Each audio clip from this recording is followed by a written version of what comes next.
हाँ जी, देखिएगा आज की जो हमारी क्लास रहेगी भाई वो रहेगी हमारी ग्रेविटेशन से। तो ग्रेविटेशन जो न्यूमेरिकल हमारे रहेंगे इसको हम 2 वीडियो में कंप्लीट करेंगे। जिस भी टाइप के जो क्वेश्चन है आप लोगों से जो पूछ जाते हैं, तो चलिए अपनी वीडियो को स्टार्ट करते हैं। तो हेलो, नमस्कार, जय हिंद, राम राम दोस्तों। मैं रवि एक बार फिर से आप लोगों का स्वागत करता हूं रिजल्ट गुरु के ऑनलाइन टीचिंग प्लेटफॉर्म पे। तो चलिए बिना टाइम वेस्ट से अपनी वीडियो को स्टार्ट करते हैं। तो देखिएगा हमारा जो फर्स्ट क्वेश्चन है, फर्स्ट क्वेश्चन क्या कहता है। फर्स्ट क्वेश्चन है भी हमारे पास, two identical sphere of radius R made of the same material are kept at a distance d apart, then the gravitational attraction between is proportional to. देखिए भाई इस क्वेश्चन को ना बड़ी ध्यान से देखिएगा कि इसने हमसे पूछा क्या है।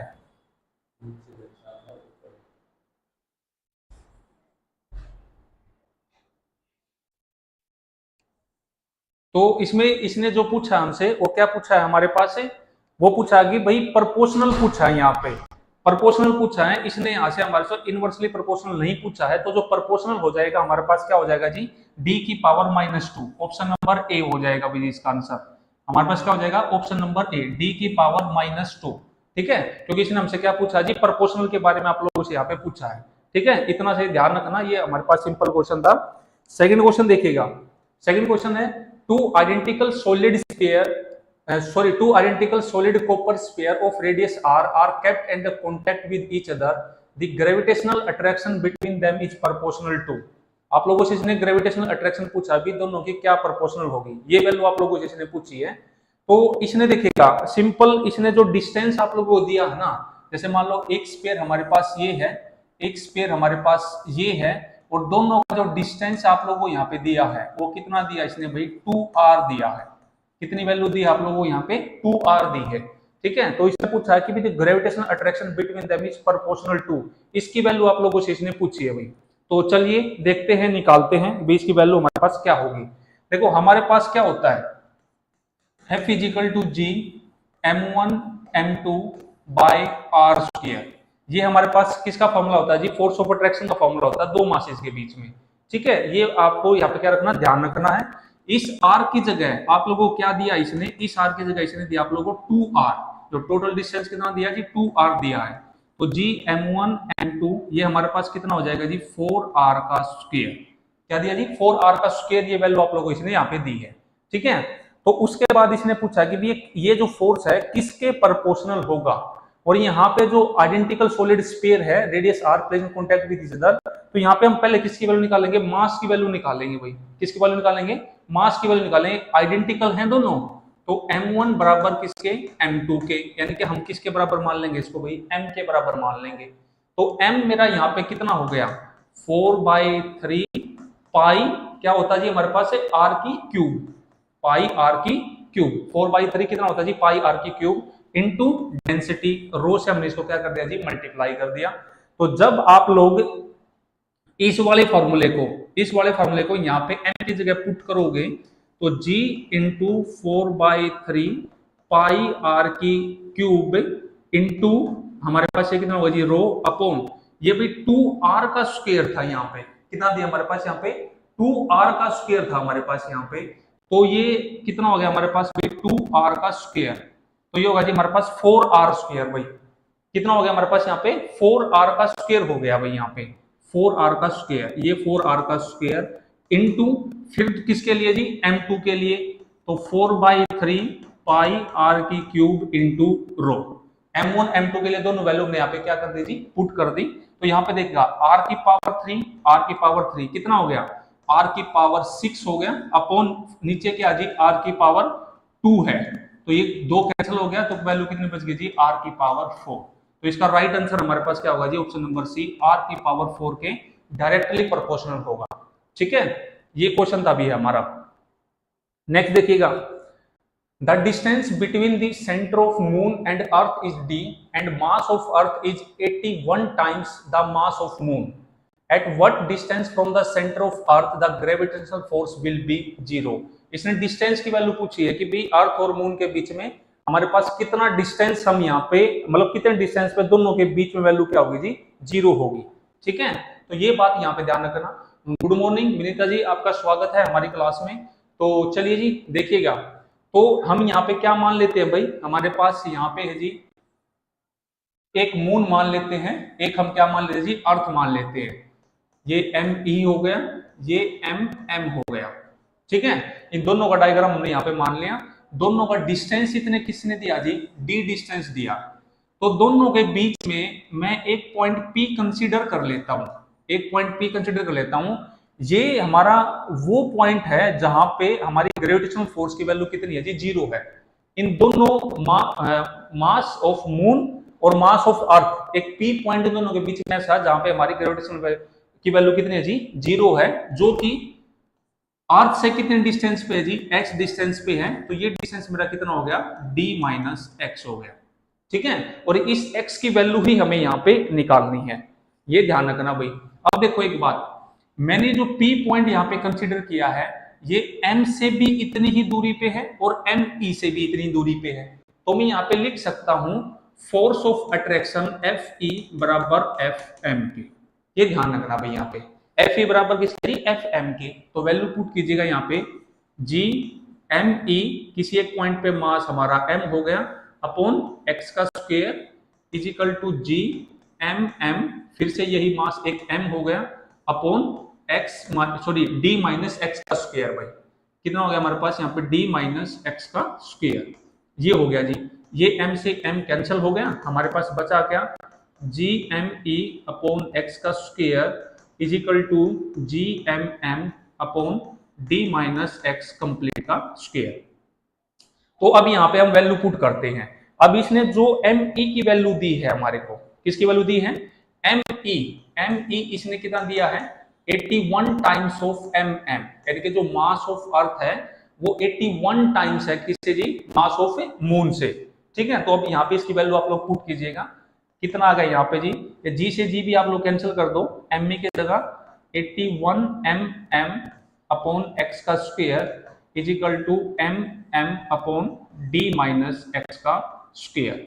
ठीक है, ये वैल्यू आ गई जी आप लोगों के यहाँ पे। तो आप लोगों को अब यहाँ पे करना क्या है, ये एम ई एम से ये भी कैंसिल हो गया, आपके पास यहाँ पे देखो क्या बचेगा, देखो इसको हम यहाँ पे क्या लिख सकते हैं, 81 बाई एक्स स्क्वायर है, इसको हम 9 बाई एक्स कंप्लीट का स्क्वायर लिख सकते हैं, और upon d minus X complete का स्क्वायर।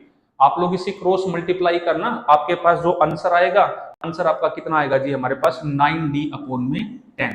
ठीक है, आगे हमारे पास जो सिंपल मल्टीप्लीकेशन है वो आप लोगों से सोल्व हो जाएगी, इसमें कोई दिक्कत वाली बात नहीं आएगी। ठीक है, ये ध्यान रखना भाई। क्वेश्चन नंबर 3 ये था आप लोगों का।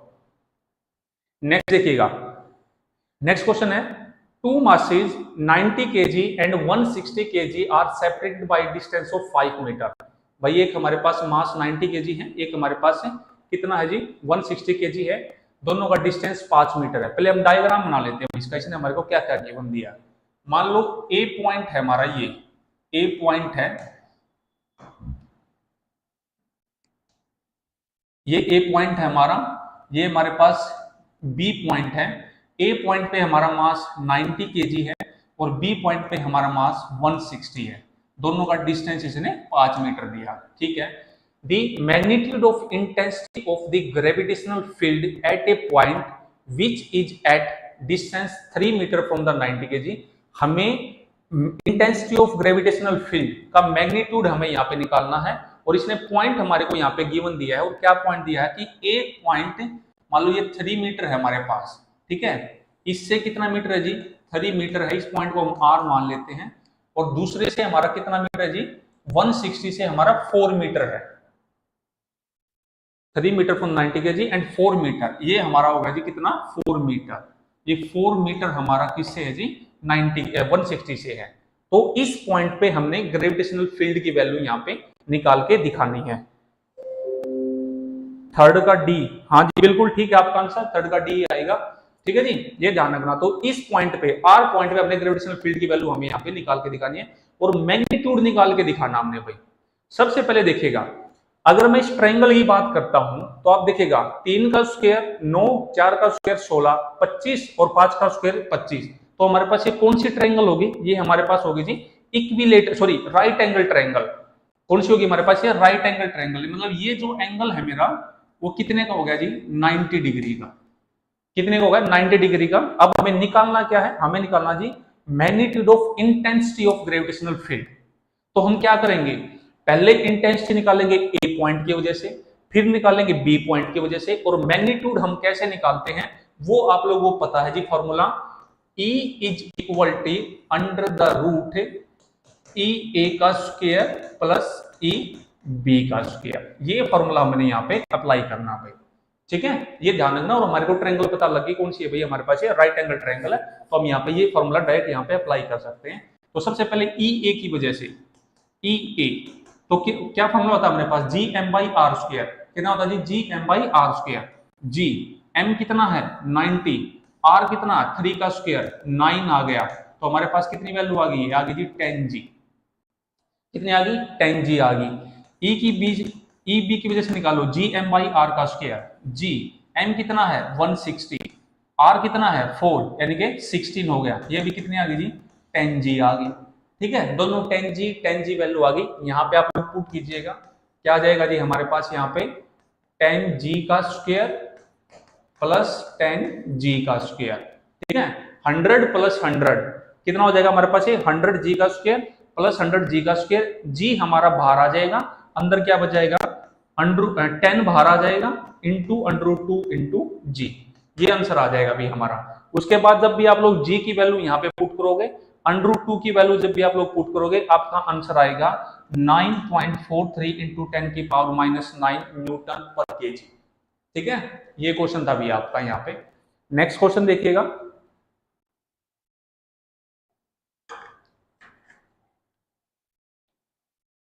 देखिएगा नेक्स्ट क्वेश्चन हमारे पास क्या कहता है। नेक्स्ट क्वेश्चन कहता है two bodies of masses m1 and m2 initially at rest at infinite distance apart from towards each other under gravitational force of attraction, their relative velocity of approach when they are separated by a distance। भाई दो masses है हमारे पास, एक m1 है एक m2 है, दोनों का डिस्टेंस हम क्या मान लेते हैं, इन्फिनिटी ने दिया है, तो हम यहाँ पे कंसिडर कर सकते हैं हमारी एक अर्थ होगी एक हमारे पास सन होगा।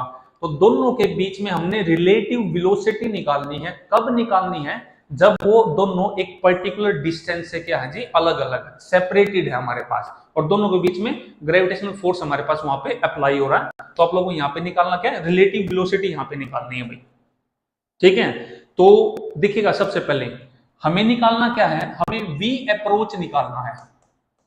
वी अप्रोच हमें निकालना है, जिसका फॉर्मूला हमारे पास क्या हो जाएगा, मैग्नीट्यूड ऑफ v1 का square plus magnitude of v2 का square.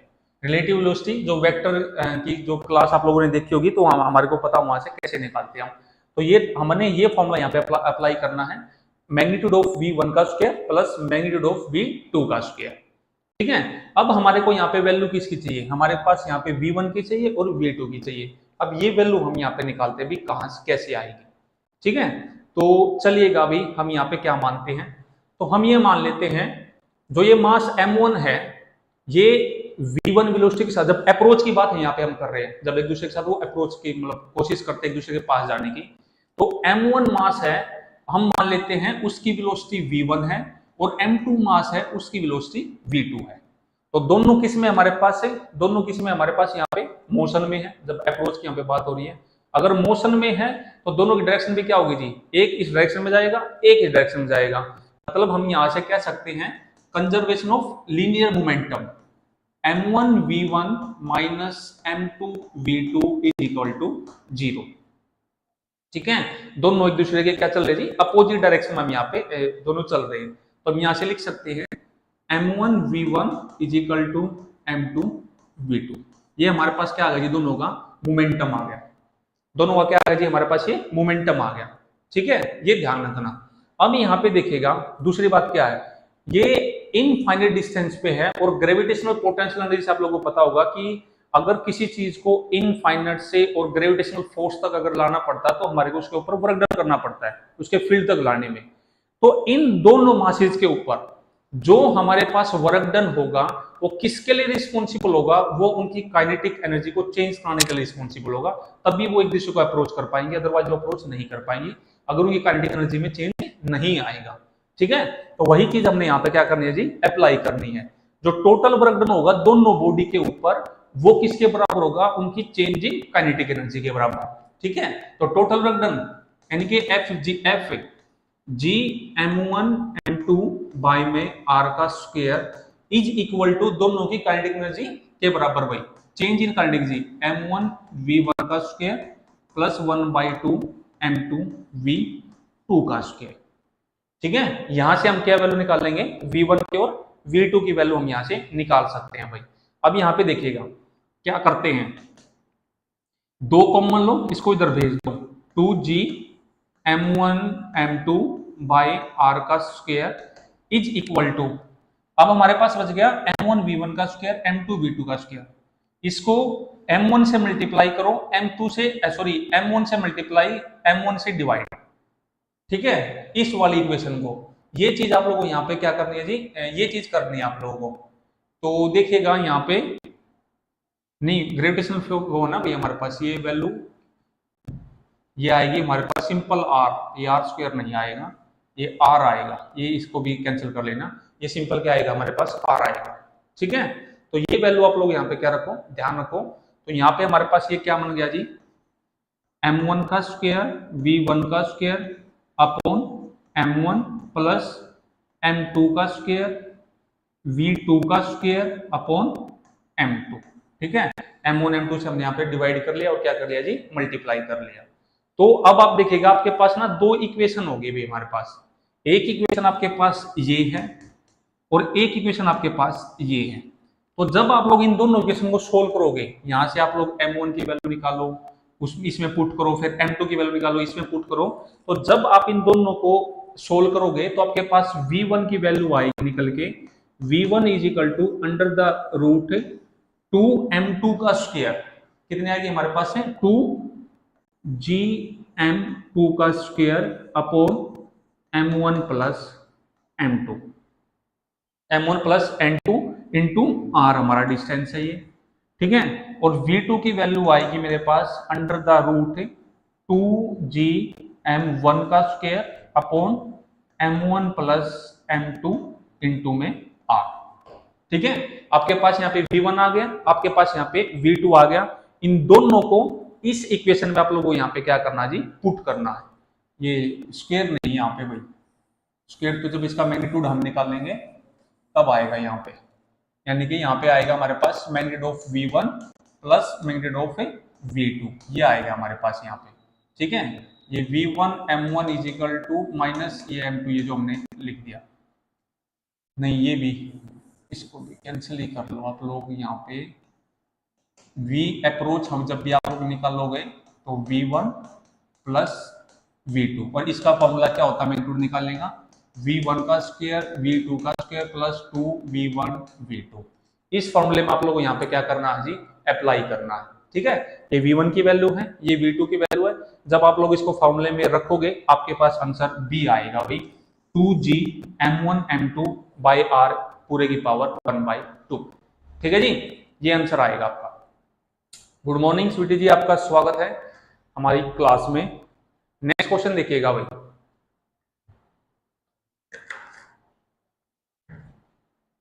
two bodies of equal masses are some distance apart. If 20% of mass is transferred from the first body to second body, then the gravitational force between them. Gravitational force की value आप लोगों से हमें पूछे कि भी बताइए gravitational force की वैल्यू यहाँ पे क्या होगी दोनों के बीच में, कब, जब एक मास में से दूसरा मास 20% दूसरे में ट्रांसफर कर दिया जाता है। तो देखिएगा भाई क्या वैल्यू होगी, हमें यहाँ पे रिड्यूस मास निकालना है, मतलब आप लोग लिख लो यहाँ पे, हम यहाँ पे निकालना है रिड्यूस्ड मास ऑफ F2। ठीक है, रिड्यूस्ड मास ऑफ F2 निकालना है। रिड्यूस्ड मास निकालने के लिए क्या फॉर्मूला हो जाएगा, F2 minus F1 upon F1, percentage में है तो जी 100। ये चीज हमने यहाँ पे निकालनी है, ये चीज आप लोगों से यहाँ पे पूछी है भाई। ठीक है, तो चलिए देखते हैं। सबसे पहले दोनों का मास इसने इक्वल दिया है, यानी कि यहाँ पे m1 इक्वल टू m2 बराबर mk, और इसने बोला है कि भाई 20% मास उसमें क्या कर दिया, ट्रांसफर कर दिया। क्या कर दिया जी, 20% मास यहाँ पे इसने क्या कर दिया, ट्रांसफर कर दिया। अब देखो यहाँ पे मान लो 20% ट्रांसफर कर दिया ना, तो M1 मेरा कितना बच गया जी 0.8, यानी कि 80 बचेगा, 100 अब जो उसको कन्वर्ट करेंगे। M1 कितना बच गया मेरे पास यहाँ पे 0.8 बच गया। M2 120 हो गया, तो M2 कितना हो गया हमारे पास 1.2 हो गया। M1 आ गया और क्या आ गया हमारे पास यहाँ पे M2 आ गया। अब यहाँ पे बात हमने ये निकालना है, तो F1 क्या हो जाएगा मेरे पास, दोनों का मास बराबर है, ये ध्यान रखना। तो G M का स्क्वायर अपॉन R का स्क्वायर, अपॉन जी R का स्क्वायर, ठीक है। F2 क्या हो जाएगा, F2 हो जाएगा G M1 M2, M1 M2, M1 मेरा 0.8 M है, ठीक है, ये ध्यान रखना 0.8 M है। M2 मेरा 1.2 M है और अपॉन में R का स्क्वायर। ये मेरे पास आ गई थी F2 की वैल्यू। किसकी वैल्यू आ गई, F2 की वैल्यू। अब देखिएगा 12 8 96, ठीक है, तो कितना हो जाएगा 0.96 M का स्क्वायर, 0.96 M का square upon G upon R का स्क्वायर। F2 आ गया, F1 आ गया, फॉर्मूले में पुट कीजिएगा F2 0.96 M का स्क्वायर G अपॉन R का square minus F1 G M का स्क्वायर अपॉन R का square upon F1 G M का स्क्वायर अपॉन R का स्क्वायर इंटू 100, इंटू कितना आएगा अभी हमारे पास यहाँ पे 100, ठीक है। तो ये ध्यान रखना। तो देखो ये GM ये सारा कॉमन निकाल के R स्क्वायर से R स्क्वायर कट गया, ये GM स्क्वायर ये सब कुछ कट गया। आपके पास क्या बचा यहाँ पे, हमारे पास यहाँ पे बचा 0.96 माइनस 1, जब आप लोग यहाँ पे कॉमन निकालोगे माइनस 1 इंटू 100, तो 0.96 में से जब आप लोग माइनस करोगे तो आपका आंसर कितना आएगा -4%। कितना आएगा -4%। तो क्या होगा जी, माइनस साइन क्या दिखाएगा जी, डिक्रीज, तो क्या होगा decrease by 4%, option number C, decrease by 4%, option number C. Next देखिएगा, नेक्स्ट क्वेश्चन है भाई, a man of mass m start falling toward a planet of mass m and radius r। कोई भी आदमी है भाई जिसका मास m है, तो वो एक प्लेनेट की तरफ गिरना स्टार्ट करता है जिसका मास कैपिटल M है और रेडियस r है। As he reached near to the surface, he realized that he will pass through a small hole in the planet। जब वो उसके नजदीक गया ना, तो उसने ये सोचा कि भाई मैं एक स्मॉल होल से गुजर रहा हूँ, मतलब एक टनल से वहां पे वो गुजर रहा है। As he entered the hole, जब वो उस होल के अंदर इंटर किया उसने, he sees that planet is really made of two pieces of spherical shell of negligible thickness। जब उस होल के अंदर गया तो उसने देखा कि ये जो जिस प्लेनेट के अंदर मैं जा रहा हूँ, तो ये तो एक किससे मिलकर बना है, दो पीसीज से मिलकर बना है जो स्पेरिकल सेल है, जिनकी थिकनेस 2m/3 और m/3 है, जहां पे एक 2m/3 है, एक पॉइंट मास है m/3 at the centre. Change in the force of gravity experience by the man. हमने यहाँ पे फोर्स ऑफ ग्रेविटी निकालना भाई, क्या निकालना जी, फोर्स ऑफ ग्रेविटी हमें यहाँ पे निकालना है। तो देखिएगा हमें यहाँ पे F निकालना है और ये एक्सीलरेशन की बात कर रहा है, जब ये नीचे आ रहा है तो m into G, acceleration due to gravity, ये चीज हमें यहाँ पे निकालनी है भाई, ठीक है। और ये जो g है ना, ये जो g है ये इसने क्या दिया है, चेंज इन g, ठीक है ना, चेंज इन g। आगे बात समझ में, तो m into change in g हमें यहाँ पे निकालना है। और चेंज इन g आप लोग कैसे निकालोगे, वो निकालोगे जी g1 माइनस g2 करके, g1 माइनस g2 करके, ठीक है। ये फॉर्मूला हमारा तैयार होगा, इस फॉर्मूले से हमने क्वेश्चन निकालना है। अब हम अपने डायग्राम पे आते हैं।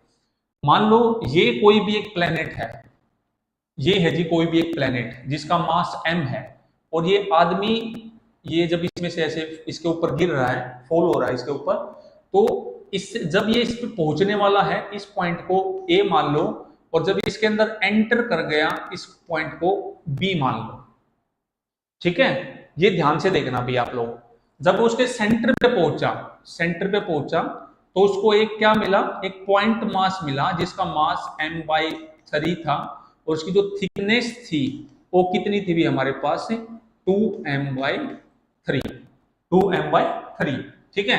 ये ध्यान रखना, बस ये हमारा क्या बन गया जी, डायग्राम बन गया। अब हमें g1 निकालना है और हमें g2 निकालना है। तो सबसे पहले देखिएगा, अगर मैं g1 निकालता हूं, मेरे पास फॉर्मूला है जी g एम बाई आर का स्क्वायर। ये फॉर्मूला हमारे को पता है यहाँ पे, जी एम बाई आर का स्क्वायर। ठीक है, अब जो G1 है ये इसके सरफेस की बात है, ऊपर की सरफेस से ऊपर की बात है, और G2 जो निकलेगा यहाँ पे चेंज की बात होगी, तो ये ध्यान रखना। तो पॉइंट ए पे मेरा मास कितना होगा, टोटल मास। पॉइंट ए पे मेरे पास यहाँ पे टोटल मास कितना होगा, तो जो इस पॉइंट ए पे जो टोटल मास होगा वो इन दोनों स्पेरिकल सेल की वजह से होगा, 2m+3 और +m/3 total mass point A पे। यानी कि इन पे जो हमारे पास ग्रेविटेशनल फील्ड लगेगा ना, ये ध्यान रखना, पॉइंट ए पे जो हमारा ग्रेविटेशनल फील्ड लगेगा वो इन दोनों मासेस की वजह से लगेगा। यानी कि यहाँ पे m कितना आ गया, 2m/3 + m/3। ठीक है, कितनी वैल्यू आ गई मेरे पास, m आ गई भाई, यही हमने यहाँ पे लिखी है। कितनी वैल्यू आ गई मेरे पास, m आ गई। ठीक है, अब यहाँ पे G2 की बात करते हैं। G2 point be just below the surface, ठीक है, बिल्कुल इसके नीचे, जस्ट बिलो द सरफेस, यहाँ पे हम यहाँ पे बात करते हैं। तो अब यहाँ पे देखिएगा, जब ये इसके नीचे आ गया, बिलो द सरफेस आ गया, तो यहाँ पे जो ग्रेविटेशनल फील्ड लगेगा, इस पॉइंट पे जो ग्रेविटेशनल फील्ड लगेगा वो खाली पॉइंट m/3 की वजह से लगेगा। क्यों लगेगा, क्योंकि यहाँ पे जो स्पेरिकल सेल की इसने बात की है, स्पेरिकल सेल के अंदर इनसाइड सेंटर पे वैल्यू कितनी होती है, 0। यानी कि 2m/3 की वैल्यू कितनी होगी हमारे पास, यहाँ पे 0 होगी, और यहाँ पे G2 की वैल्यू मेरे पास कितनी आ गई, Gm/ इस 3 को नीचे ले जाओ, 3r का स्क्वायर। ये बन गया जी हमारा फार्मूला।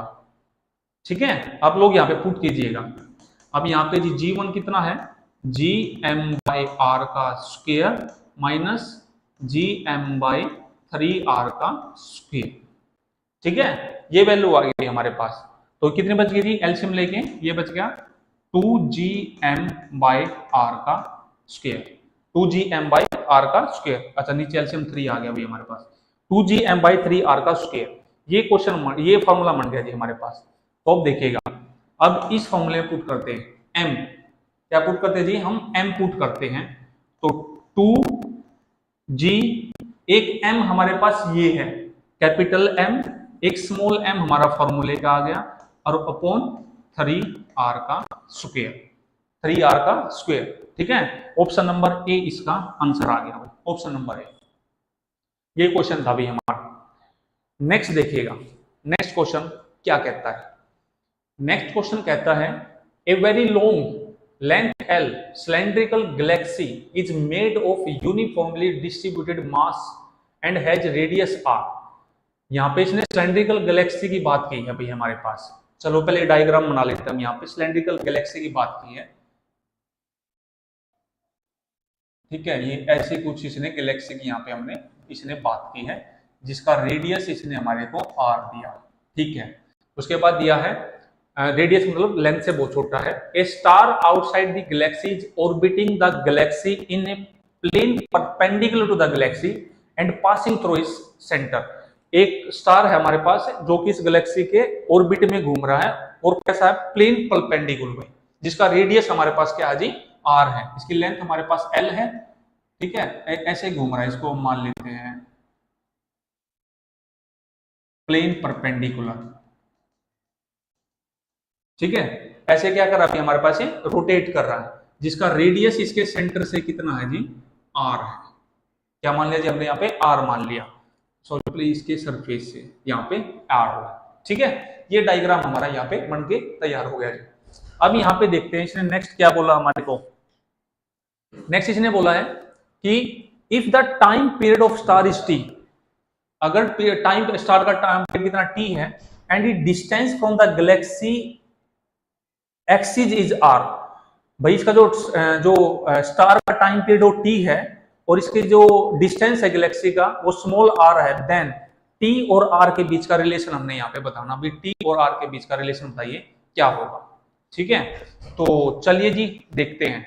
देखो, हमने अगर t निकाल के लाना, r तो हमारे पास गिवन है, अगर हमने यहाँ पे t निकाल के लाना है तो उसके लिए हमारे को इसको ओमेगा में कन्वर्ट करना पड़ेगा, क्योंकि हमारे पास omega is equal to 2π/t होता है। तो ये चीज हमने यहाँ पे लेके आनी पड़ेगी भाई। ठीक है, और जब ये स्टार इसमें घूम रहा है, इसमें ऑर्बिट कर रहा है, तो क्या होगा, यहाँ से हम क्या लिख सकते हैं, यहाँ से हम लिख सकते हैं जो सेंट्रिपिटल फोर्स होगा Fc, वो किसको बैलेंस कर रहा होगा? वो किसको बैलेंस कर रहा होगा? ग्रेविटेशनल फोर्स इस गैलेक्सी का भाई, ये ध्यान रखना। Gravitational field due to galaxy, ये ध्यान रखना, gravitational field due to galaxy. Fc बराबर m इंटू, मतलब हम क्या लिखेंगे, F is equal m into A लिखते हैं, तो m इंटू इसमें जो a एक्सीलरेशन जो प्रोड्यूस होगा वो किसकी वजह से होगा? इस गैलेक्सी की वजह से, इस गैलेक्सी के ग्रेविटेशनल फील्ड की वजह से, जिसको हम Eg लिखते हैं, जिसको हम क्या लिखते हैं जी? Eg लिखते हैं। ठीक है, ये फॉर्मूला हमारे पास यहाँ पे बन गया। और ध्यान रखना, किसी भी गैलेक्सी के लिए, सिलेंड्रिकल गैलेक्सी के लिए अगर ग्रेविटेशनल फील्ड Eg अगर निकालना है, इसका फॉर्मूला होता है हमारे पास 2g लैम्डा बाई आर, जहां पे लैम्डा हमारे पास क्या होती है जी? लीनियर चार्ज डेंसिटी होती है। ठीक है, ये ध्यान रखना, Eg is equal to 2g lambda by R. तो यहाँ से Fc की value m omega square into R is equal to m into 2g lambda by R. m से m कैंसिल हो गया, हमारे पास बच गया omega square R is equal to 2g lambda upon R. कितना आ गया जी हमारे पास यहाँ पे? 2g lambda upon are. तो यहां से दिखेगा ओमेगा स्क्वायर 2g लैम्डा, इसको नीचे भेज दो आप लोग, ये आर स्क्वायर हो गया। ये क्या होगा जी हमारे पास? आर स्क्वायर हो गया। इसको इधर भेज दो, omega is equal to under the root 2g lambda upon R का square, 2g lambda upon R का स्क्वायर। तो चलिए जी इसको लिख लो, 2 पाई अपॉन टी लिख लो, आर को बाहर निकाल लो, अंदर बच गया under the root 2g lambda. ये 2g लैम्डा हमारे पास क्या जी? सब कुछ कांस्टेंट है, सब कुछ क्या जी? कांस्टेंट है। हमें t निकालना है, इसको जब हम पलटेंगे t अपॉन 2 पाई और r upon under the root 2g lambda, तो t किसके डायरेक्टली प्रोपोर्शनल आ गया जी? r की। Option number C, option number C. ठीक है, देखिएगा नेक्स्ट क्वेश्चन। बताइए भाई, चीजें समझ में आ रही है या नहीं आ रही है? आप लोग कमेंट नहीं कर रहे आज, बताइएगा। नेक्स्ट क्वेश्चन है भाई,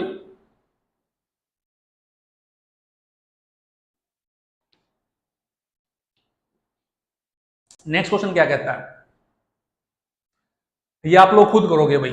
ठीक है, हो जाएगा। इसमें इक्विलेटरल ट्रायंगल की बात हुई है, वर्टेक्स पे, मतलब इक्विलेटरल ट्रायंगल की बात हुई है, वर्टेक्स पे वहां पे जो एंगल बनेगा हमारा 120 एंगल हमारे पास यहाँ पे बनता है, तो उसकी वैल्यू आप लोगों को खुद बतानी है कमेंट सेक्शन में कितनी आएगी भाई।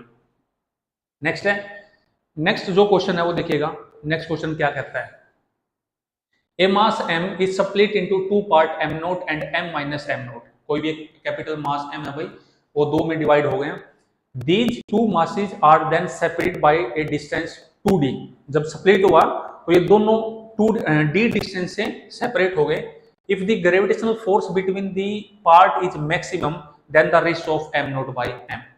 ठीक है, m नोट बाय m का रेशियो हमने यहाँ पे बताना है। तो चलिए सबसे पहले देखते हैं दोनों के बीच में जो फोर्स लगा जी m1 m2 by r square का लगा। ठीक है, यहां तक कोई दिक्कत नहीं है भाई।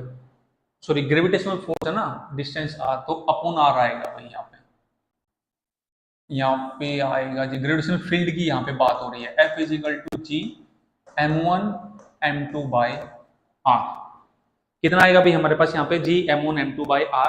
और उसने यहाँ पे क्या बोला है? ये दोनों मासेज हमारे पास क्या जी, मतलब हम यहाँ पे मान लेते हैं कोई मास जब ये स्प्लिट हुआ तो m1 बराबर मैं m नोट के मान लेता हूं। ठीक है, क्या मान लेता हूं भाई? m1 बराबर m नोट के मान लेता हूं।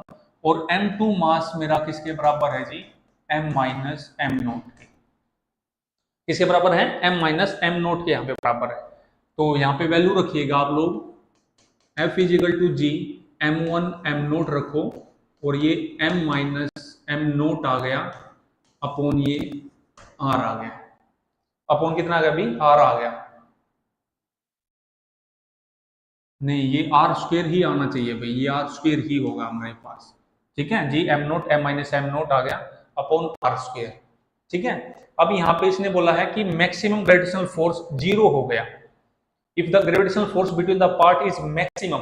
यहाँ पे देखो मैक्सिमम की जब बात होती है ना, if the gravitational force between the part, यानी कि D F upon D M naught, maximum की बात होती है किसके बराबर होता है हमारे पास, जीरो के बराबर होता है, ये ध्यान रखना, किसके बराबर होता है, ये जीरो के बराबर, D F upon D M naught is equal to zero, ये मैक्सिमम की कंडीशन होती है भाई, ठीक है। For maximum gravitational force D F by D M naught बराबर किसका होता है हमारे पास भाई, जीरो के बराबर होता है, ठीक है, ये ध्यान रखना। तो देखिएगा आप यहाँ पे D upon D M naught into F की वैल्यू ये आ गई G M naught into M minus M naught upon R का स्क्वायर, ये वैल्यू हमने यहां पे रख दी, ठीक है। तो यहां से आप लोग यहां पे देखेगा, जब आप लोग इसको सोल्व करोगे, हमें वैल्यू निकालनी है जी एम नोट बाई एम की, एम नोट बाई एम की, और डिस्टेंस इसमें कितना दिया, इसने भी डी दिया, ये किसके बराबर है हमारा, जीरो के बराबर है।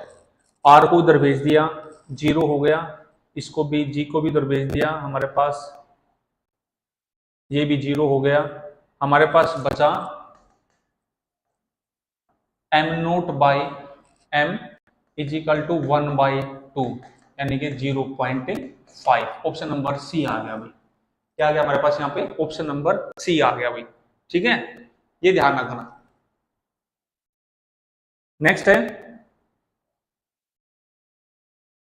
ये स्टेटमेंट का क्वेश्चन है भाई, इस क्वेश्चन को आप लोग खुद करोगे इसमें, ठीक है, और इसमें देखने भी कौन सी स्टेटमेंट, आप लोग इसका कमेंट सेक्शन में आंसर बताओगे क्या आएगा। नेक्स्ट है भाई, a tunnel is dug along the diameter of the earth, a mass m is dropped into it, how much time does it take to cross the earth, ठीक है। यहाँ पे भाई अर्थ में कोई भी एक टनल यहाँ पे उन्होंने लगा दी है कोई भी, तो वहां पे कोई भी मास है उसमें से गिराते हैं, तो ये पूछ रहा हमसे कि भाई कि कितना टाइम लगेगा, टाइम आप लोगों से यहाँ पे पूछ रहा है।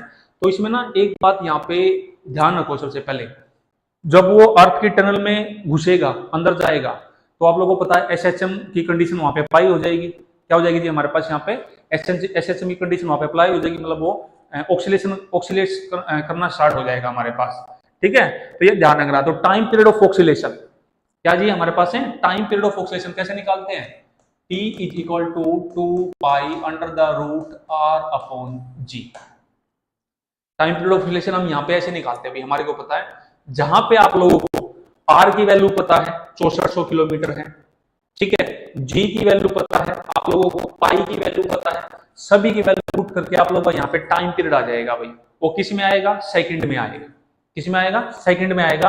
आंसर आपको मिनट में दे रखा है, उसको आप लोग मिनट में कन्वर्ट कर लेना 60 से डिवाइड करके, ठीक है, 60 से क्या करके जी डिवाइड करके, जो भी आपका टाइम पीरियड आए, जो भी आप लोगों का टाइम पीरियड आएगा यहाँ पे, ठीक है, जो भी टाइम पीरियड आएगा, अब यहाँ पे देखेगा ये जो टाइम पीरियड है टनल में, ये जो टाइम पीरियड हमारा टनल में, वो किसके बराबर होता है, T/2 के, कभी ऊपर कभी नीचे, कभी ऊपर कभी नीचे, T/2 के बराबर होता है। ये जो टाइम पीरियड आए उसको 2 से आप लोगों को डिवाइड करना, फिर आपका आंसर आएगा, और आपका आंसर 42.3 मिनट यहाँ पे आना चाहिए, ये ध्यान रखना।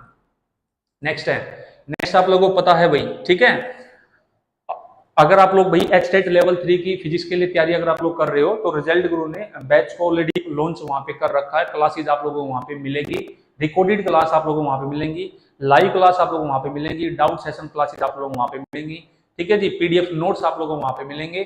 आप लोगों को करना क्या है, प्ले स्टोर से सिर्फ आपको रिजल्ट गुरु को डाउनलोड करना है, डाउनलोड करने के बाद आप लोग टीचिंग सेक्शन में जब भी जाओगे, तो एक्सटेट लेवल 3 के लिए आपको अलग अलग सब्जेक्ट के लिए अलग अलग कोर्स हमारे पास वहां पे चले हुए हैं, और अगर फिजिक्स की बात करते हैं तो आपको टॉपिक वाइज आपको न्यूमेरिकल मिलेंगे प्लस थ्योरी मिलेंगे, तो आप लोग जुड़िए हमसे और अपनी तैयारी को पक्का कीजिएगा। नेक्स्ट देखिएगा भाई, ब्लैक होल कंसिस्ट ऑफ, सबसे पहले ब्लैक होल पूछ रहा भी क्या, किससे कंसिस्ट होता है, ओजोन लेयर है, सुपर डेंस प्लेनेटरी मटेरियल है, अपर सरफेस ऑफ एटमॉस्फेयर है, नन ऑफ द अबव है। देखो इतना तो आप लोगों को यहाँ पे पता होगा कि ब्लैक होल हमारे पास बनता आ गया जब कोई भी एक बड़ा स्टार, कोई भी हमारे पास एक बड़ा स्टार जब खुद से टूटना स्टार्ट होता है, कोलैप्स होना स्टार्ट हो जाता है, तो एक ब्लैक होल का रूप ले लेता है, और उसकी ग्रेविटी इतनी तगड़ी हो जाती है कि अगर वहां से लाइट भी पास होगी तो वो उसको भी बाहर नहीं निकलने देगा, उसको भी अपने अंदर ही ले लेगा, उसकी ग्रेविटी इतनी तगड़ी होती है। और अगर कोई अदर प्लेनेट या कुछ भी उसके आसपास से निकलेगा, उसको अपने अंदर वो क्या कर लेगा जी, कंसिस्ट कर लेगा, अंदर ले लेगा, तो क्या होता है, सुपर डेंस प्लेनेटरी मटेरियल होता है भाई। ऑप्शन नंबर बी क्या होता है हमारे पास, ऑप्शन नंबर बी होता है। ठीक है, ये ध्यान रखना भाई, सुपर डेंस। नेक्स्ट है जी, डायग्राम आप लोगों को देख रहा होगा भी, ये डायग्राम आप लोगों को दिया। अब देखते हैं डायग्राम में पूछा क्या। A uniform sphere of mass m,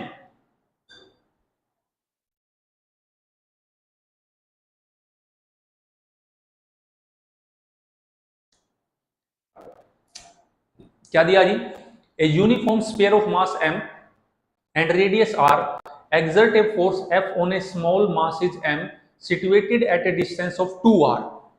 देखो ये कोई भी एक यूनिफॉर्म स्फीयर है जिसका मास हमारे पास यहाँ पे कैपिटल M है, इसका मास कैपिटल M है, इससे एक पॉइंट मास M कंसीडर किया है जो कि इससे कितनी दूरी पे है, 2r के डिस्टेंस की दूरी पे है भाई, सेंटर O से। ठीक है, a spherical portion of diameter r cut from the sphere।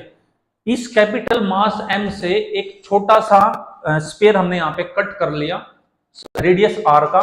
The force of attraction between the remaining part of the sphere and the mass m will be.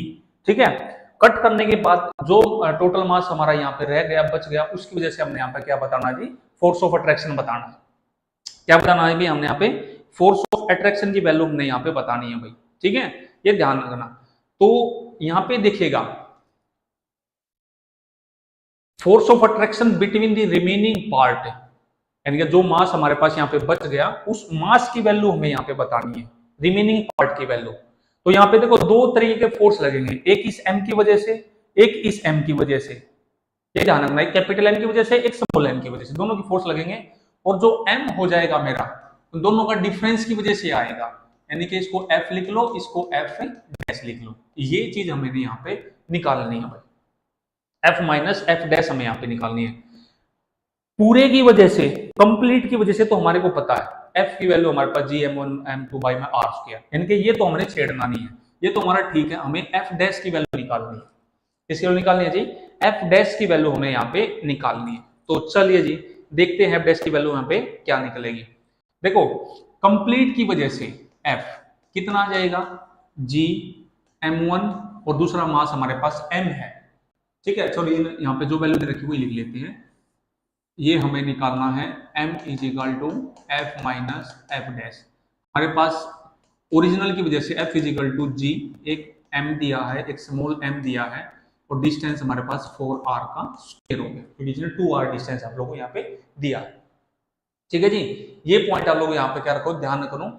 अब इस स्फीयर का, कैपिटल स्फीयर का अगर मेरे को मास निकालना है, क्या हो जाएगा, 4/3 पाई r की cube into rho, mass into density. ठीक है, अब मैं मास निकालता हूं जो पार्ट मैंने कट किया है, जो पार्ट हमने क्या किया जी, यहाँ पे कट किया है, यानी कि m नोट मान लो उसको भाई। तो 4/3 पाई r, रेडियस कितना हो गया जी, हाफ हो गया, r/2 कंप्लीट का स्क्वायर इंटू रो। ये मेरे पास क्या आ गया जी, m नोट आ गया। ये लगा लो कितना आ गया वैल्यू हमारे पास, ये वैल्यू आ गई हमारे पास भाई,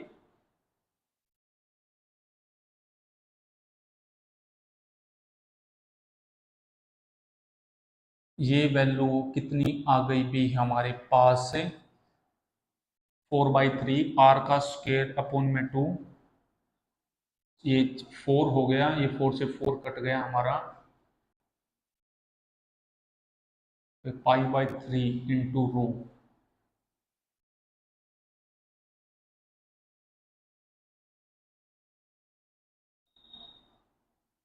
चलो इसको आगे देखते हैं, आगे देखते हैं, अगर ये जरूरत पड़ी तो इसको काट लेंगे हम। ठीक है, अब यहाँ पे हम निकालते हैं, क्या निकालते हैं, ये तो डिस्टेंस हमारे को 2r दिया है, अब हम इसका डिस्टेंस निकालते हैं, क्योंकि फॉर्मूले हमारे को इसकी भी जरूरत पड़ेगी। तो इस छोटे का डिस्टेंस निकाले जो हमने यहाँ पे कट किया है। ठीक है, स्मॉल डिस्टेंस हम यहाँ पे निकालते हैं, distance between the centre cut part, यानी कि इस पार्ट से और यहाँ का सेंटर हम निकालते हैं। तो टोटल मेरा पास डिस्टेंस कितना है जी, 2r है, और इसका मेरे पास कितना बच गया, r/2। तो मेरे पास ये कितना आ गया, 4, यानी कि 3r/2 आ गया भाई हमारे पास। कितना आ गया हमारे पास यहाँ पे, 3r/2 आ गया। ठीक है, अब यहाँ पे f डैश निकालते हैं हम।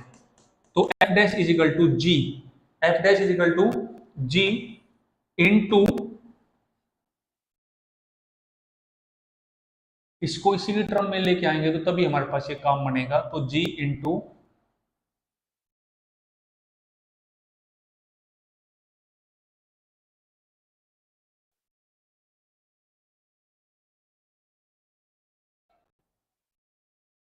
इसको, अच्छा इसको हम यही तो लिख सकते हैं ना, ये 4/3, ये पाई हो गया, ये आर स्क्वेयर, ये क्यूब हो गया, इसको लिख सकते हैं हम कैपिटल M/8। हाँ, इसको हमने ऐसे लिखना था भाई, यहाँ पे कैपिटल M/8। ये वैल्यू हमारे पास ये है, 3×4 = 8। हाँ, M/8 हमारे पास ये हो जाएगा। तो G into F dash, G into M, M मेरा कितना आया यहाँ पे, M/8 आया। कितना है अभी हमारे पास यहाँ पे, M/8 इंटू स्मॉल m दूसरा मास है, अपॉन r का स्क्वायर। r मेरे पास यहाँ पे कितना आया है, 3/9 r का स्क्वायर अपॉन 4, 9r का स्क्वायर अपॉन 4।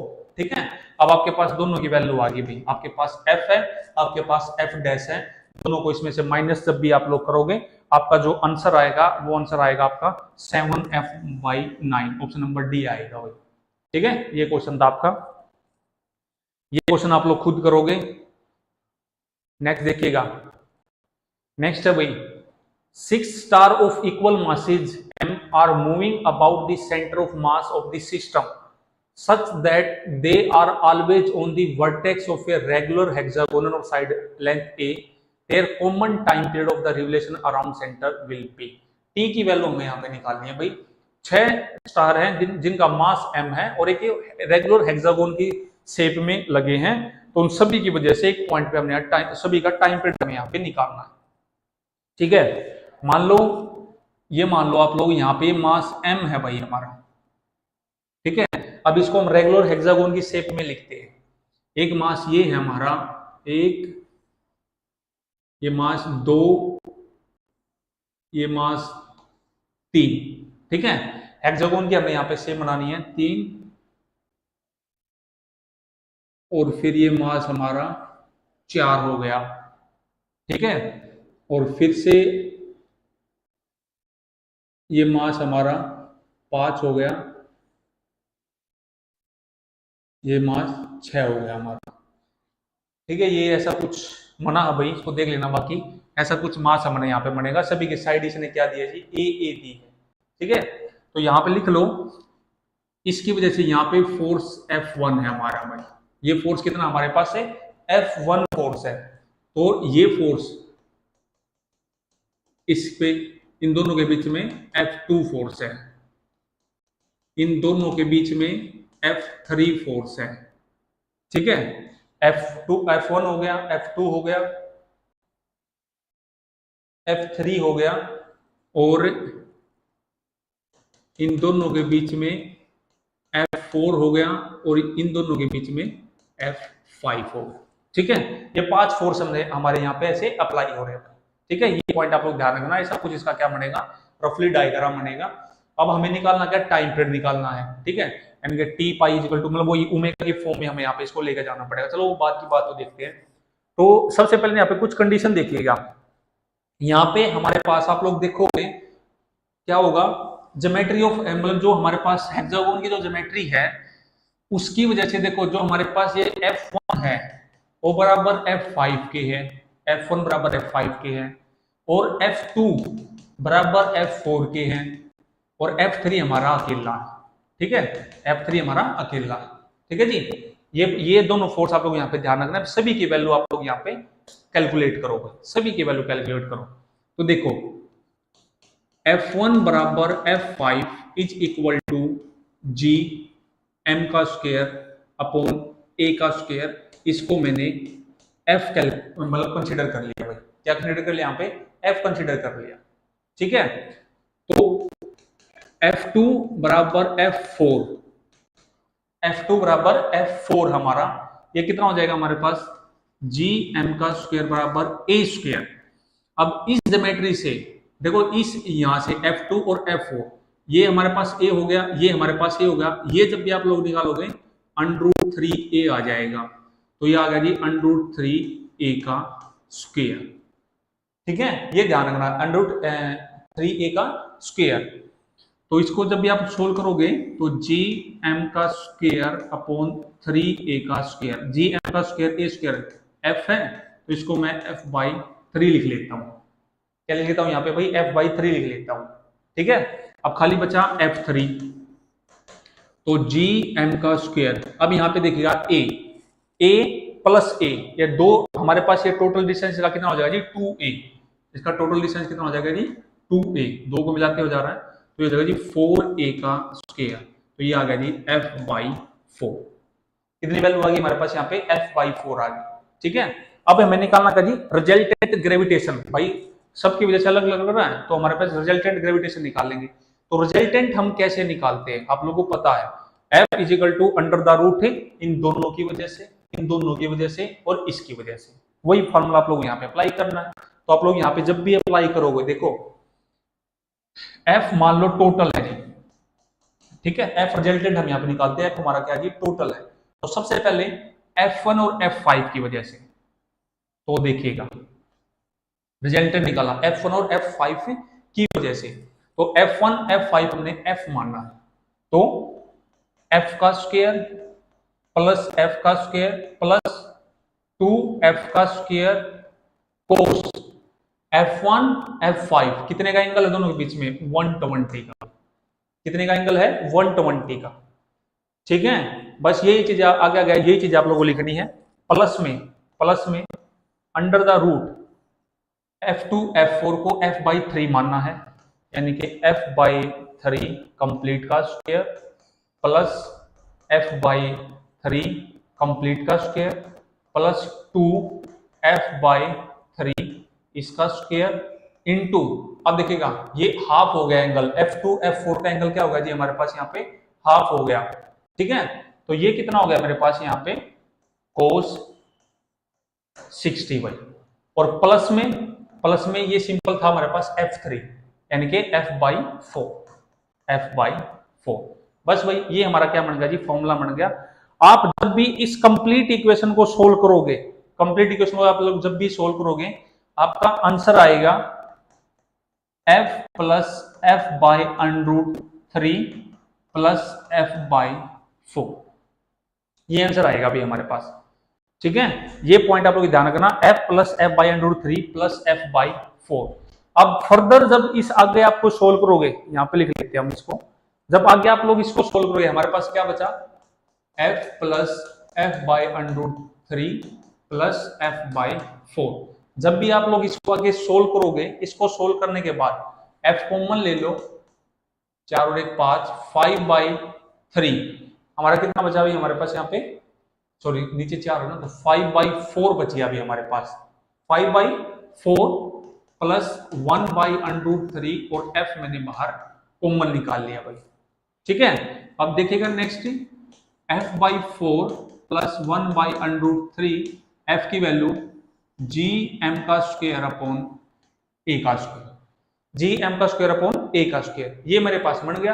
रेगुलर हेक्सागोनल में है तो सेंटीमीटर फोर्स लगेगा, यानी कि जो मेरी वैल्यू होगी m omega square into r, इसको बैलेंस कर रही होगी भाई, इसको बैलेंस करेगी रिजल्टेंट फोर्स को, 1 बाई √3 और इनटू जी एम का स्क्वायर अपॉन ए का स्क्वायर। ठीक है, इस चीज को क्या कर रही होगी जी, बैलेंस कर रही होगी। ठीक है जी, तो ये ध्यान रखो आप लोग। अभी यहाँ पे ये a है, ये डिस्टेंस हमने यहाँ पे a मान रखा है r। तो अभी करते क्या है, अभी इस a को इधर भेज के देख लेते हैं अभी क्या होगा हमारे पास। तो आप लोग करते क्या है, m को भी इधर भेज लेते हैं भाई। ठीक है, या फिर एक m से एक m तो हमारा कटी गया यहाँ से भाई, तो omega is equal to under the root G M by, इधर इसको भेजेंगे तो a का क्यूब हो गया इंटू 4 1 बाई √3, ये बच गया भाई हमारे पास यहाँ पे। ठीक है, ये वैल्यू हमारे पास यहाँ बच गई। तो omega is equal to 2 pi upon T is equal to under the root G M by A का क्यूब 5 बाई 4 प्लस 1 बाई √3। ठीक है, अब यहाँ से आपको t इसको क्या कर देना जी, पलट देना है, 2 पाई को उधर भेज दो, यहाँ से इसको कॉमन ले लो, कॉमा लेने के बाद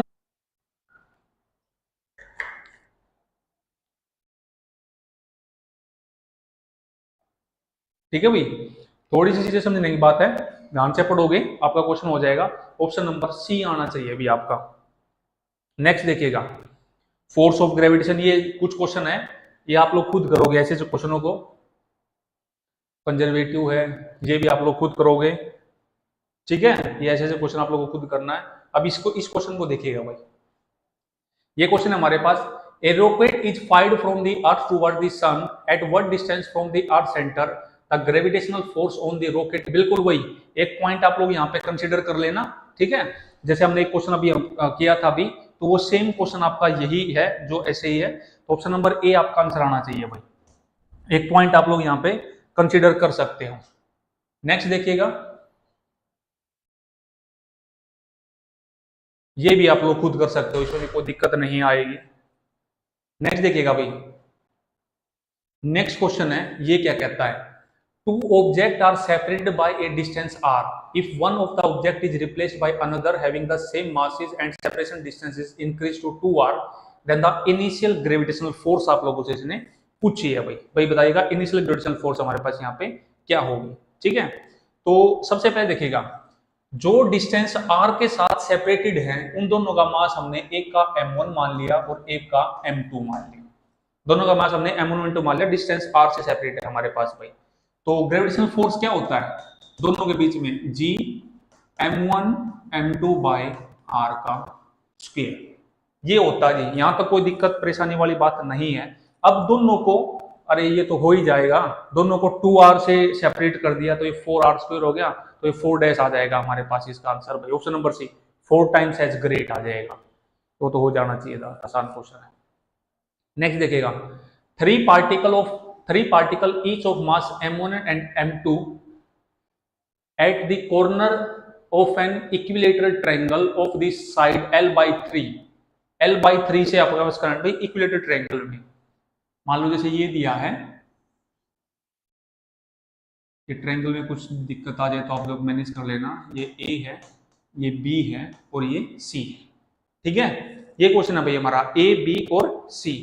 तो इसने दिया भी मासेस, तीनों मासेस हमारे पास यहाँ पे है, आप लोग इसको इक्वल मासेस है ना, m1 ये भी m1, ये भी m1। आगे दिया है इक्विलेटरल ट्रायंगल ऑफ साइड आपको l/3 दी है। ए particle of mass m2 is placed at the mid point of any one side of length, मान लो यहाँ पे इसने m2 प्लेस कर दिया भाई, ठीक है। Due to the system of the particle, इस पूरे ट्रायंगल की वजह से इस पे कितना फोर्स लगेगा ये हमें यहाँ पे निकालना भाई, पूरे की वजह से कितना फोर्स लगेगा। मान लो ये हाइट हमारी h है, इक्विलेटरल ट्रायंगल है, तो ये लगा लो आप लोग, ये कितना होगा हमारे पास 30 डिग्री का, ठीक है। ये ध्यान रखना भाई, बस ये हमारा क्या होगा जी, क्वेश्चन हो गया। अब देखिएगा यहाँ पे, तो यहां पे देखिएगा B और C, ये इस पे इधर फोर्स लगाएगा, ये इस पे इधर फोर्स लगाएगा, मिड पॉइंट में है, इक्वल एंड अपोजिट फोर्स है, कैंसिल हो जाएगा। BC का कोई रोल नहीं रहा, सिर्फ A का रोल रहा। A की वजह से हमने क्या निकालना जी, यहाँ पे फोर्स निकालना है।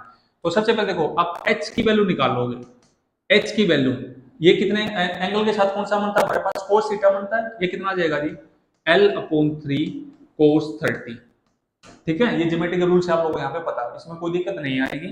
तो ये L/3 √3/2 L√3/6 ये आ गया ये हमारे पास यहाँ पे। नहीं, इसको ये आगे काम नहीं आएगा हमारा, इसको ऐसे नहीं सोल्व करते भाई, इसको सोल्व करते हैं L/3 इंटू कितना भाई हमारे पास ये √3/2, √3 से मल्टीप्लाई अगर हम करते हैं यहाँ पे, इसको √3 हम यहाँ पे लिखते हैं, तो L/2 √3 ये बच गया भाई हमारे पास, L/2 √3, ठीक है। अब A की वजह से निकालना है, तो A की वजह से FA G m1 इनके स्क्वायर हो गया, और R आपका कितना आ गया यहाँ पे L/2 √3 और इस कंप्लीट का स्क्वायर, ठीक है, आप फर्दर जब भी आप इसको सोल्व करोगे ऑप्शन नंबर बी आपका आंसर आ जाएगा जी, ये आ जाएगा ऑप्शन नंबर बी। नेक्स्ट देखिएगा, ये भी आप लोग खुद करोगे, ये थ्योरेटिकल क्वेश्चन है, इसमें थोड़ा सा दिमाग लगाओ, जिसमें करो, ठीक है। नेक्स्ट क्वेश्चन है भाई हमारे पास, a body when fully immersed in a liquid of specific gravity 1.2 weight 44 gram, ठीक है, the same body when the fully immersed in water weight 50 gram, the mass of the body, mass of the body आप लोगों से यहाँ पे पूछा भाई, ठीक है। तो देखिएगा सबसे पहले स्पेसिफिक ग्रेविटी एस आपको कितना दिया है यहाँ पे 1/2 दिया भाई, ठीक है। फर्स्ट वेट यानी कि इसको हम W1 कंसीडर कर लें, यानी कि लिक्विड का WL आप यहां पे लिख लो 44 ग्राम, वाटर का WW 50 ग्राम। हमें बताना जी मास, किसकी वैल्यू बतानी है हमने यहाँ पे, मास की वैल्यू हमें यहाँ पे बतानी है, ठीक है। तो स्पेसिफिक ग्रेविटी दी है, जब वो नीचे जाएगा तो हम यहाँ पे क्या अप्लाई कर सकते हैं जी, बैलेंसिंग इक्वेशन यहाँ पे अप्लाई कर सकते हैं हम यहाँ पे भाई, बैलेंसिंग इक्वेशन, तो force m into G minus height v rho g, h की वैल्यू h रो g, ठीक है, ध्यान रखना W आपको कितना m into G, a liquid fully immersed in a liquid of specific gravity 1/2 weight W 44 g weight, मास यहाँ पे गिवन नहीं है,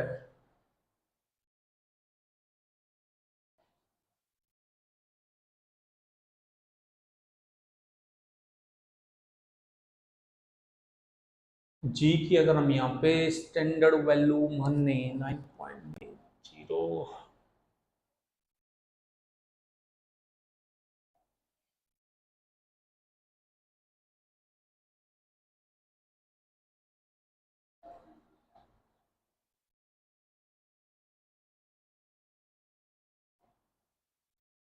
अच्छा यहाँ पे हम क्या कर सकते हैं भाई, W is equal to M into G, और m आपको यहाँ पे 44 दिया है, g कॉमन लेके ये इधर इसने कैंसिल कर दिया, ये m आ गया माइनस v, और रो आपको 1.2 v हो गया, रो आपको यहाँ पे 1.2 दिया, ठीक है। ऐसे ही दूसरे के लिए 50g, यहाँ पे 44g था ना, तो यहाँ पे g आप लोग यहाँ पे कैंसिल हो जाएगा, तो ये 44g sorry 50 into M into ये कितना आ जाएगा जी, v आ जाएगा, ये कितना आ जाएगा, v आ जाएगा अभी हमारे पास, ठीक है। इन दोनों इक्वेशन को आप लोग यहाँ पे सोल्व करना, m की वैल्यू आपको 80 ग्राम आनी चाहिए, ऑप्शन नंबर डी, ये क्वेश्चन था भाई, ठीक है भाई।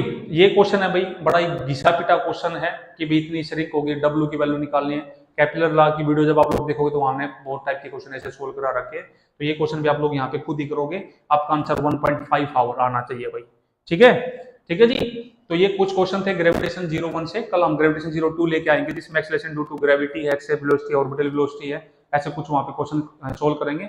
आप लोगों से फिर मिलते हैं, और आप लोग ध्यान रखना फिर से वही, अगर आप लोग एचटेट लेवल 3 फिजिक्स की अगर आप लोग तैयारी कर रहे हो तो आप लोगों को रिजल्ट गुरु को ज्वाइन करना है, न्यूमेरिकल वाइज टॉपिक सब कुछ आप लोग वहां पे मिलेंगे, सारी वीडियो रिकॉर्डेड डाउट सेशन। तो आप लोगों से फिर मिलते हैं, नमस्कार, जय हिंद, राम राम।